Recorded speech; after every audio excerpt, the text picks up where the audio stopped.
Hello, hello. We are live. Welcome. My name is Frank Kramer. I'm the founder of Eat Like a Vegan Chef. And today I would like to talk about Earth Week. Um, as you know, April 22nd is Earth Day. And I take this, I would like to take this very serious because that's why I became a vegan. That's one of the reasons I became a vegan. Obviously, for our environment, for our animals, for our climate. It is very important to me, and I just wanted to talk about a little bit about our footprint, so to speak, and just give you a little bit of an idea what's going on right now and how we can make a difference.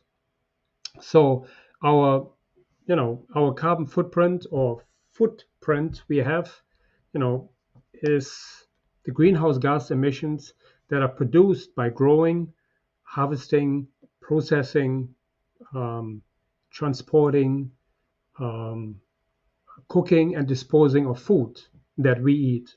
Research has revealed the tremendous impact that the mass production of meat, dairy, and eggs has on our planet. Um, Additionally, food waste is an enormous hidden contributor on climate change. That's where most of us are not even aware of what's going on when it comes to food waste. Um, Only the carbon footprint of food waste is about 3.3 billion tons of CO2, and this is an enormous footprint. And that is basically food that has been produced, cooked, but not eaten. And it has been said that if we would put all the food waste together, we could feed the entire world from that food. So it's very important that when we you know when we shop, that we pay attention that what we shop, that obviously that we cook it and that we eat it. Very often we cook a little bit too much and then we have leftovers, and it happens to the best of us. But that's why um, we give weekly meal plans out, so um, you can actually look for, you can plan what you would like to buy, so you have the food in your refrigerator when you cook your meal plans. So most people go in the supermarket, buy foods, and then they create a meal plan. So we do it the opposite way. We provide a meal plan, you go shopping, and then you work according to the meal plan and you cook your recipes. So by the end of the week, you shouldn't have any leftovers, and the food that you have cooked you can freeze, so you don't have any waste. So that's very, very important. um, what else is at stake? For instance, I know there's a lot of coffee lovers out there, and climate change has its aim on coffee as well. So we see already reduced harvest of coffee, and because of more pests, and the climate is getting warmer, it makes it more difficult to grow coffee. The same with wine. Um, we already see devastating effects, especially in France, when it comes to superior wines. A lot of these wine regions are making less and less wines because the grapes are no longer growing because of climate change. It actually has switched a little bit towards the UK. It's absolutely incredible how climate change works. It's very painful for a lot of people. Oceans, our oceans getting warmer and warmer, and you probably heard about it. Coral bleaching is one of the effects. That's when the corals die, they become white and they're no longer colorful. Ocean acidification, That's, our oceans is a big filter. It absorbs a lot of CO2, and that's the problem. We have way too much CO2 in the air, and that acidifies the ocean itself.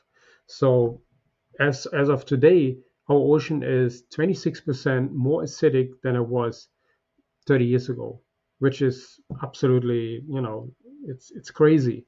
And studies suggest that by 2050 we may be fishless because, fish cannot survive in such an acidic environment, and it's the same with corals and so forth. So our ocean is definitely vital in our survival. So it's very, very important that we reduce our carbon footprint. Fresh water, same thing. 2 in 3 people worldwide have severe water scarcity. So even a little bit of global temperature increase will definitely make uh, a much worse effect on water scarcity. Um, that climate change affects rainfall patterns, both in droughts and floods. So it's very often we think, oh, climate change has not really something to do with cold and warm patterns, but it does. Um, as you probably realized, we have many, many more floods than we used to have. It's it's everywhere the same. Deforestation. Um, the Amazon has been deforested for the last, I don't know, 20, 30 years, and now climate change is threatening the Amazon forest as well. So it's a double-edged sword. Forest destruction. It's just very sad to see that, and we can make a difference. It's not too late yet, but we can. The To give you a little example, climate change is occurring so rapidly that our species cannot adapt to it, and eventually agriculture cannot adapt to it either. This is a very, very dangerous situation. If we cannot grow any more crops, there will be no more food to reap. So that's going to be a very serious situation. Um, so, for instance, when it comes to species, we currently species are going extinct at a rate of 1,000 times the natural rate, 1,000 times, and that means we could lose 30 to 40, 30, 50% of all species found on Earth by mid-century, and that would be very sad. So, last but not least, I believe that we should leave a planet the way we found it, because right now we enjoy all the resources we have on Earth. But in 50 years, when our children inherit our Earth, they may have to fight for water. They may have to fight for food. And that is not fair. So it's up to us to make a difference. So what can we do? Very simple, sustainable shopping. When you go in a supermarket, um, I see this very often. People go in a supermarket and see a variety of foods. In the middle of the winter, you have beautiful red tomatoes, you have strawberries, blueberries, there's everything there what your heart desires. But if you really look at it, is this grown locally? No, of course not, because let's say in New York, you cannot have fresh strawberries or blueberries in the winter. So it makes sense that you want to buy local. Um, your farmer's market is ideal for that. Obviously, in the winter, there's not much available. So, but it makes sense to look at your label where your food is coming from. If you don't go to a farmer's market, you go to a supermarket, look at the label where the food is growing or where it came from.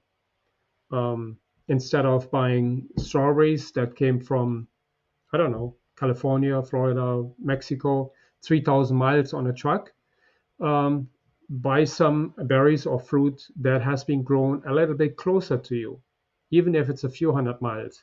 That makes more sense and it's cheaper, and the carbon footprint of those foods are much, much lower. So from that point of view, um, it you can definitely reduce your carbon footprint that way.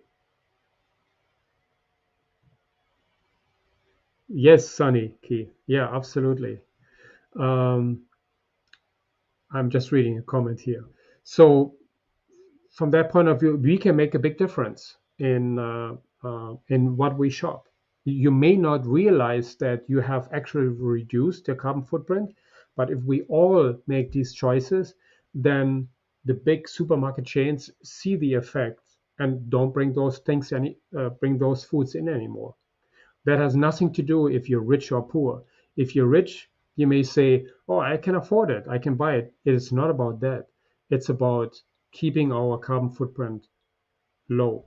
And we want to eat local. When we eat local, we actually get more nutrients in. So, for instance, you buy your vegetables that came 3,000 miles on a truck.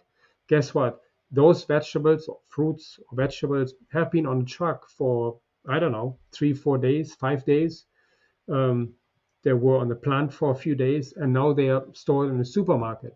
So they have an average life before you even buy it of at least 10, 12 days. So that will diminish your nutrients in your fruits and vegetables. When you go to a farmer's market, it came from the market, it came from the plant, it came to the farmer's market. That's maybe 3 days max. So you get top notch, uh, nutrient dense foods. That's the difference when you buy local. And there's always something you can get. You can get frozen berries if you really like berries, and that's fine. They're harvested in uh, in season, and then they're frozen. So frozen fruits and vegetables are a much better choice if you cannot get them fresh. By organic, by choosing organic, you save the environment of pesticides and artificial fertilizers that are degrading our soil in the long run. Buying organic also prevents you from digesting the pesticides. So it's um, it's a double win, so to speak. A recent study in the Oxford University, researchers found that individual carbon footprints can be reduced by 73% simply by switching to a plant-based diet. 73%. It's to me, it's absolutely incredible. So you do a little bit more, you save, you go local shopping, you save a little bit more. Um, you you don't travel as much as you do by car or plane, and you reduce it a little bit more. So that's how everyone can reduce their uh, carbon footprint. Okay. Um, but as I mentioned many times before, I'm not here to lecture you. I'm here to inspire. And as a chef, I believe I have the responsibility to educate my community about a healthy diet and a healthy lifestyle. Um, Coming from um, a professional cooking background, I've been cooking for the last 30 years.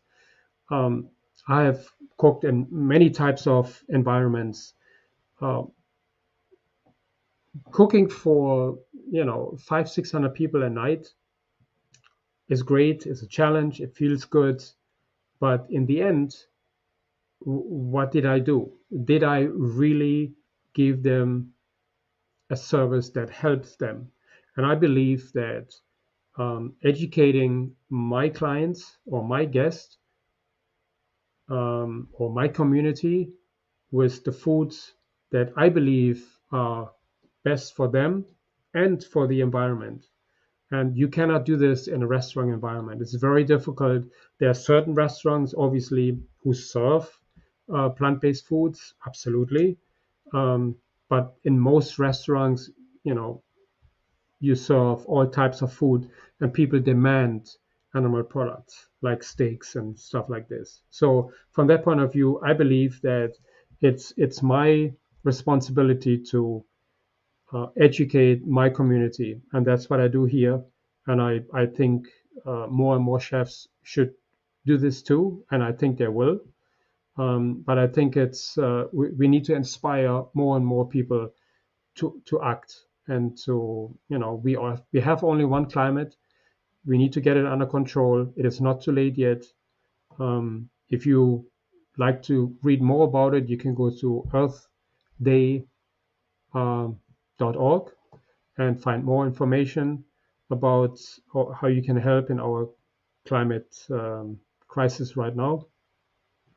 And so when people eat animal products, they inadvertently ignore the fact that the Earth health is declining rapidly. That's, and it's not to their fault. They may not be aware of it. I am aware of it because I did my research, but a lot of other people have not. So that's why I'm trying to educate, um, people that a mostly plant-based lifestyle is good for you, but it's also good for the environment. So how can you make a difference? I have, as you know, I host frequently challenges, and this spring we have our 14-day Eat Like a Vegan Chef Spring Challenge. So in this challenge, I am challenging everyone to eat for 14 days like a vegan chef.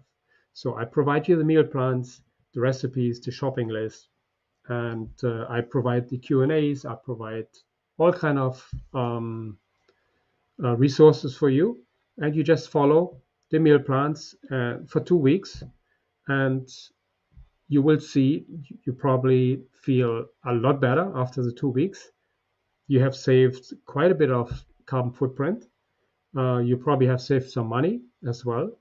And beside that, our challenges are free, but this time I have it combined with a fundraiser. And this fundraiser is to support the relief effort in the Ukraine.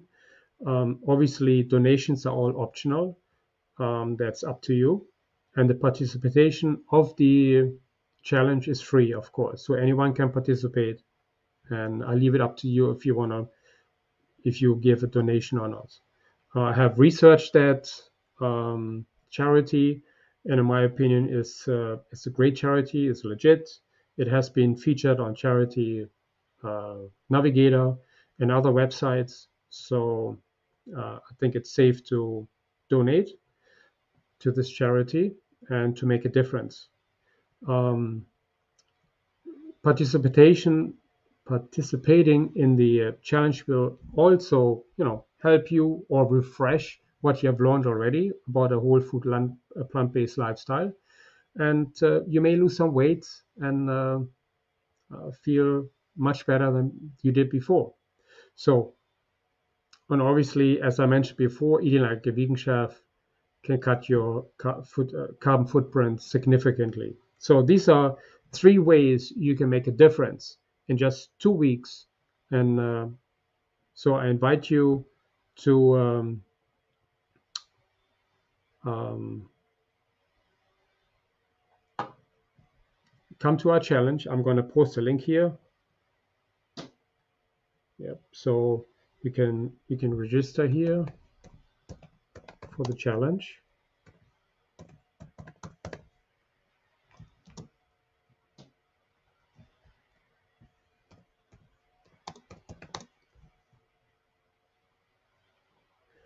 And you will be notified when everything starts. So, by the way, we have a workshop on Thursday, April 21st, and at 2 p.m. Eastern Time on same here, YouTube and Facebook. If you have registered for the challenge, you can you will get the email, and you can come to the workshop, and I will explain how the challenge works. The challenge itself starts April 25th, which is the Monday, but we definitely need a little bit of time for the preparation because we need to shop. So the menus will be distributed on Friday, so you can shop over the weekend and then cook on Sunday and start the challenge on Monday morning. Weigh in is Monday morning. You will have access to the recipes, shopping list, to my Facebook challenge group. And again, I will talk a lot more about the challenge on April 21st. That's Thursday at 2 p.m. Eastern Time. I hope to see you there.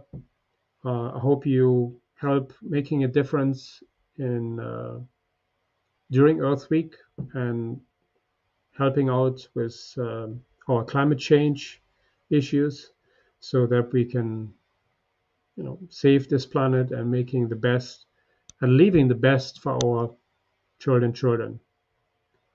Thank you so much for joining me today. Um, have a great day. Be safe and think plant based.